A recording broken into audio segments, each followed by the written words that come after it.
Après ce générique qui nous a servi de jingle et de transition, nous avons grand plaisir à recevoir sur ce plateau un consultant, un éloquent consultant, c'est le moins qu'on puisse dire. Il va intervenir dans le domaine du droit privé, du droit du travail et du droit des affaires. Vous le connaissez déjà.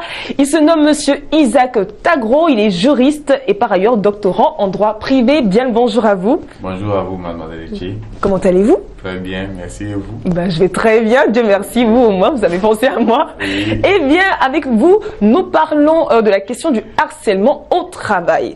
Comme à l'accoutumée, nous allons nous exercer un petit peu en matière de définition. Eh bien, qu'est-ce que le harcèlement? Merci, mademoiselle Echi. Alors, on pourrait, pour être assez simple, définir le harcèlement, déjà, comme l'attitude de quelqu'un qui est un peu trop persévérant, un peu trop insistant. Et pour en venir au droit, dans le monde du travail, on pourrait définir le harcèlement à partir de l'article 5 du Code du travail. Donc, il s'agit des paroles, des propos, des gestes, des attitudes. D'accord, il y a vraiment un éventail d'actes matériels.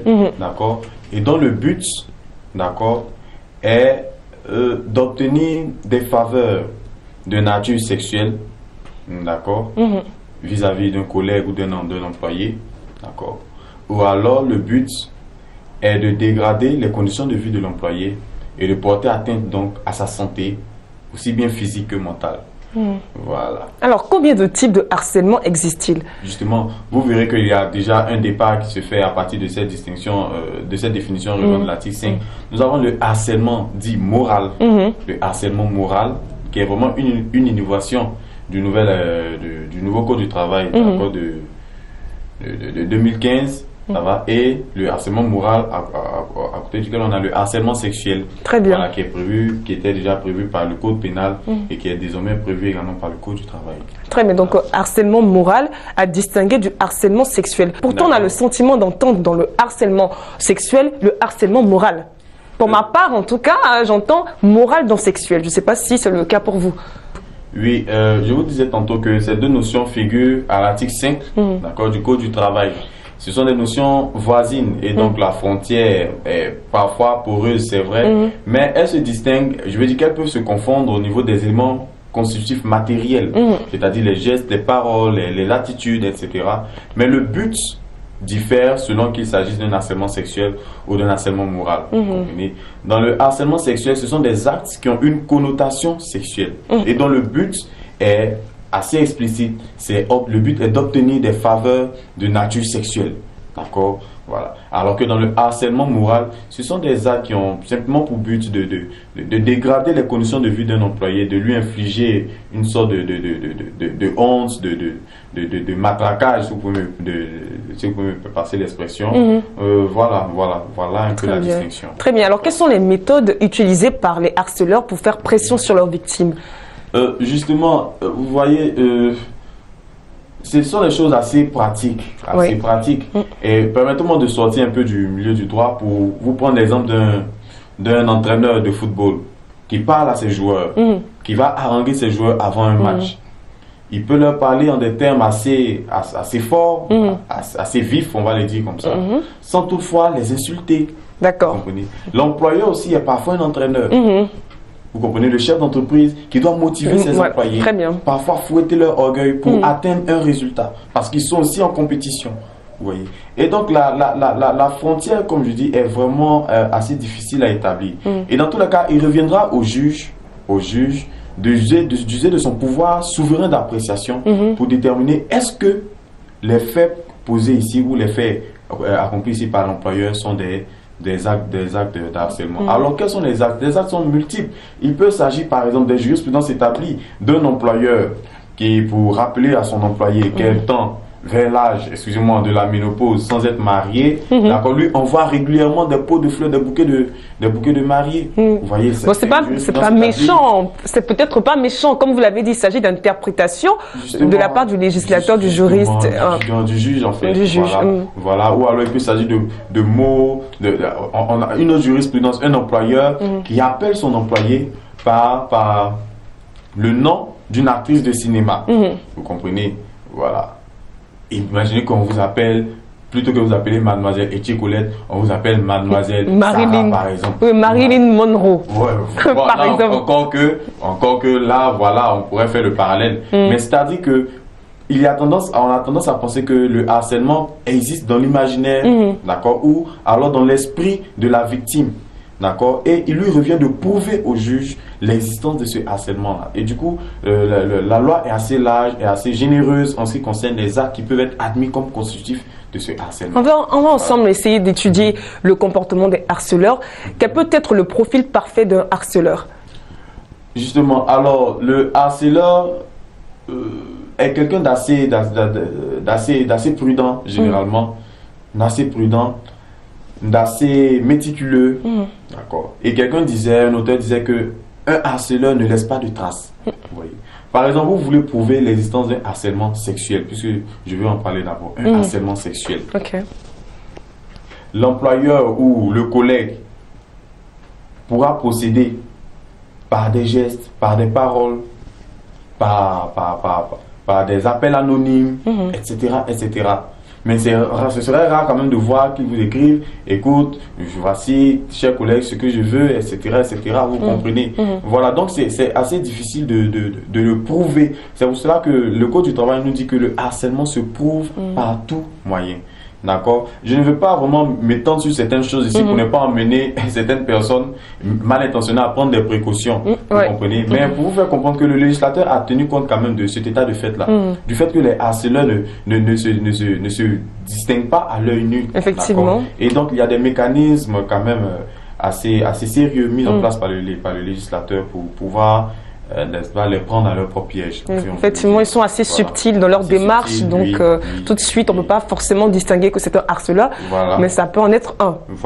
Très bien, j'aimerais qu'on puisse ensemble savoir si le harcèlement est un terme qu'on utilise seulement entre employeurs et employés, mais pas entre collègues. Est-ce le cas? Alors, à lire de prime abord les dispositions du Code du travail, l'article 5, ou l'article 356 du Code pénal, d'accord, sauf erreur de ma part, mais je pense que c'est bien l'article 356 du Code pénal. On pourrait penser que l'harcèlement ne peut être commis que par un employeur vis-à-vis d'un employé, d'accord. Mais il existe des cas dans la jurisprudence, dans les cas des décisions de justice, dans lesquelles on a admis le harcèlement, d'accord, sexuel ou moral, d'accord, d'un simple collègue, d'un collègue, vous comprenez.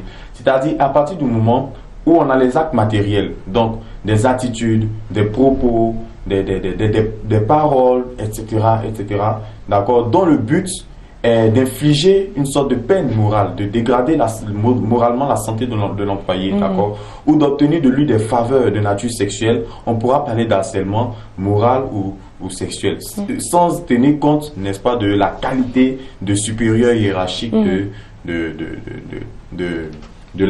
l'individu qui est auteur de ces actes-là. Très bien. Alors, comment le droit du travail réprime le harcèlement?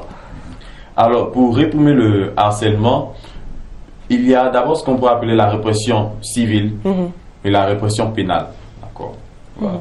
Quand on parle de répression civile, elle consiste généralement en ce qu'on appelle des dommages et intérêts. D'accord.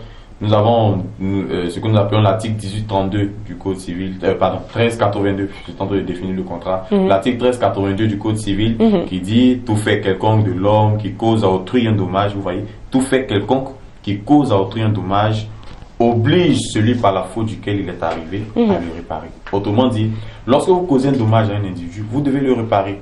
Et donc, en vous fondant sur cet article et sur l'article 5 du Code du travail, vous pourrez avoir droit à des dommages et intérêts si vous êtes victime de harcèlement. D'accord. À travers ces dommages et intérêts prennent la forme d'indemnités, d'accord, qui vont selon l'article 18.5 du Code du travail, qui vont de 3 mois de salaire jusqu'à 20 mois de salaire.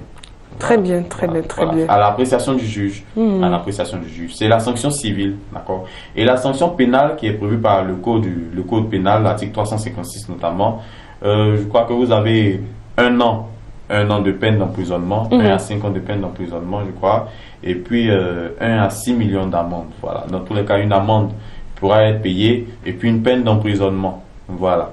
Très bien. Alors, avant d'en arriver là, qu'est-ce qu'on doit faire lorsqu'on est victime d'actes de harcèlement? Lorsqu'on a déjà les premiers signaux, comment faut-il réagir? Alors, parlons du harcèlement, je voudrais quand même dire que les employés ne doivent pas avoir peur de dénoncer, d'accord, de dénoncer les cas de harcèlement. Parce que la loi organise vraiment leur protection. Non seulement au niveau de la dénonciation, c'est-à-dire lorsque vous dénoncez le harcèlement, même après la dénonciation, vous êtes quand même protégé. D'accord? Et les collègues qui vont, puisque la preuve se fait par tout moyen, elle se fait par exemple, il y a ce qu'on appelle la preuve testimoniale, c'est-à-dire la preuve par témoignage. Les collègues qui viennent témoigner sont également protégés. Vous comprenez? Et même quand vous êtes licencié parce que vous avez dénoncé un harcèlement, il y a ce qu'on appelle la réintégration de droit, c'est-à-dire l'employeur est obligé de vous réintégrer. Quand vous dites que l'on est protégé lorsqu'on dénonce un cas de harcèlement, qu'est-ce que ça veut dire concrètement? Ça veut dire que au niveau de la preuve est d'abord facilitée. D'accord. On n'exigera pas de vous un écrit, on n'exigera pas de vous une lettre de l'employeur. Non, la preuve est assez libre, d'accord. Deuxièmement, vous ne devez pas craindre des représailles de l'employeur parce que le droit du travail fait, c'est vrai que la loi n'est pas parfaite, mais le droit du travail fait de telle sorte, agit de telle sorte que l'employeur ne puisse pas plus tard, n'est-ce pas, vous garder grief, vous garder une certaine rancune, d'accord, puis vous pousser à la sortie. J'ai envie de dire ça, voilà. C'est plutôt théorique. Oui, c'est assez. Dans la pratique, écoutez. Oui, c'est assez théorique. Aussitôt fait, aussitôt réaction très vive de la part de l'employeur. C'est assez théorique. C'est pour cela que quand vous estimez être victime de ce genre de choses, parce qu'il y a également le revers de la médaille, c'est que lorsque vous accusez quelqu'un de harcèlement, alors qu'il n'en est rien en réalité, vous exposez aux dispositions de l'article 382 du Code pénal, la diffamation, etc.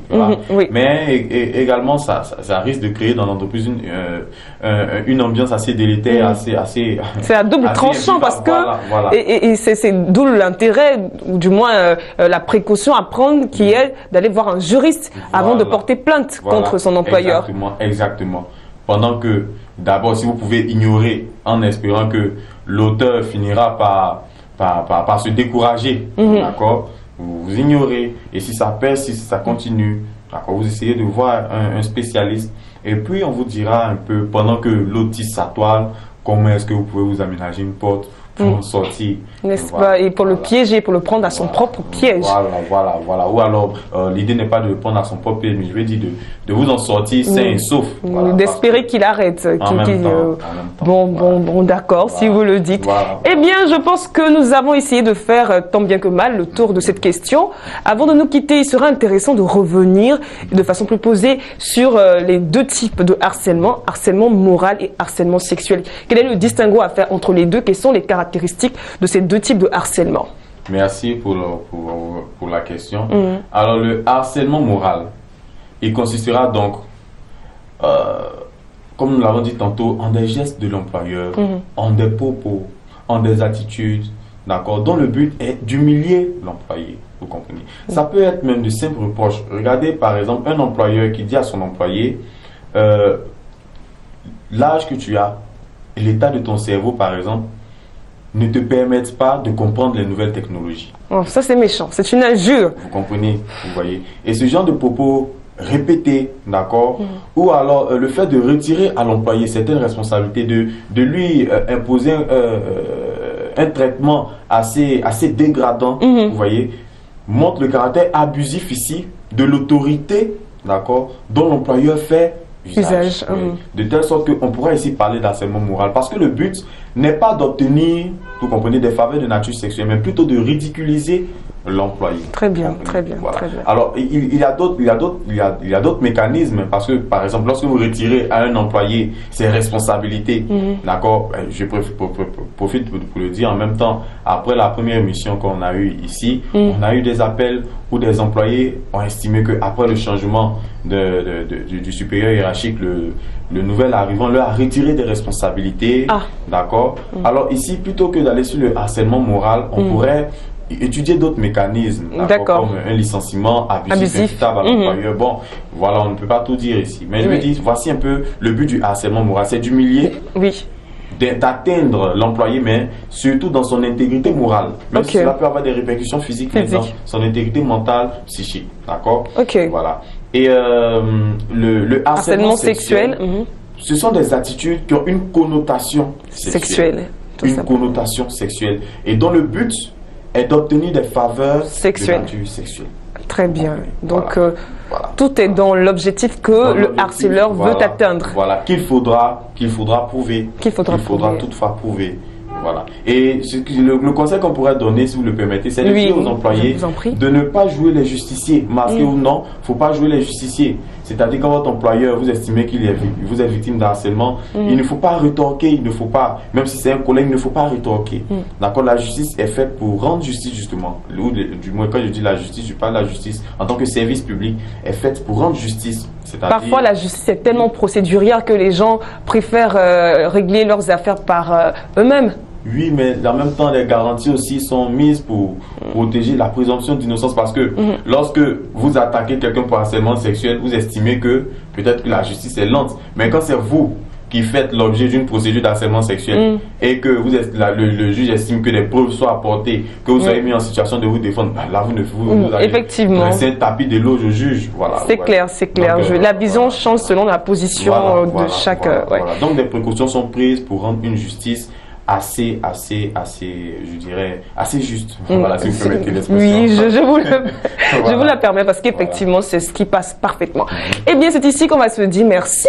Merci donc pour cet entretien que vous avez une fois de plus honoré avec votre éloquence. Je vais quand même arrêter de vous faire des éloges parce que vous allez commencer à vous transformer en une tomate tant vous allez rougir. Je suis allergique au pollen, donc quand on comme ça, voilà. C'est pas mal, hein? Je crois que cette blague est bonne à prendre. Très bien. Un dernier mot à l'endroit de nos téléspectateurs et bien sûr des remerciements que vous voudriez adresser.